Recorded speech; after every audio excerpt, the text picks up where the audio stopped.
Just 4 fights into Chris Weidman's UFC career, he already established himself as a contender for the middleweight title, but it was his 5th fight against Mark Munoz that established him as the man to challenge Anderson Silva. Welcome into this edition of MMA at Live Extra. Kerry Chow, joined by ESPN MMA writer Brett Okamoto out of Las Vegas. Brett, what was your reaction to that Munoz-Weidman fight?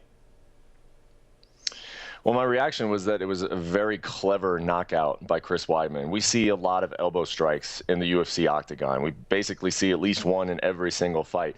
But you don't always see it being thrown as essentially a counter punch, which is how Chris Weidman landed this. Mark Munoz was coming in with strikes of his own. When I saw it in real time, I thought it was a punch because it looked like a punch. Munoz reacted to it as if it were a punch. He went down from it. It was a clean knockdown. And then the replay showed this was not a punch. This was a clever little inside elbow directly to the chin of Mark Munoz. It was perfectly placed. It was perfectly timed, and it was also just extremely creative. And then those were things that we just hadn't seen from Chris Weidman yet, at least in terms of on the feet. This guy was looked at as a wrestler, as a submission artist, not so much a guy who was going to go out there and knock you out with a spiffy elbow like that. So it was pretty interesting to see. Yeah, creative and strategic. After that fight, next up would be Anderson Silva. Now, back in 2012, Brett, did anyone really give him a chance to beat the Spider?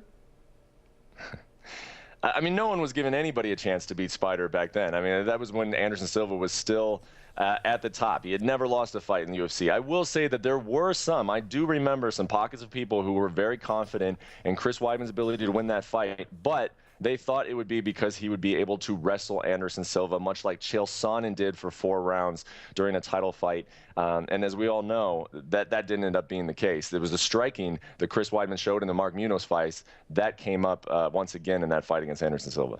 It was 2012, just 3 years ago, but it seems like forever ago. ESPN MMA writer Brett Okamoto, thanks as always. Be sure to keep it on ESPN.com for the latest regarding UFC 187. Complete highlights, analysis, and interviews all here on ESPN.com's MMA page. For Brett Okamoto, I'm Kerry Chow. Thanks for watching.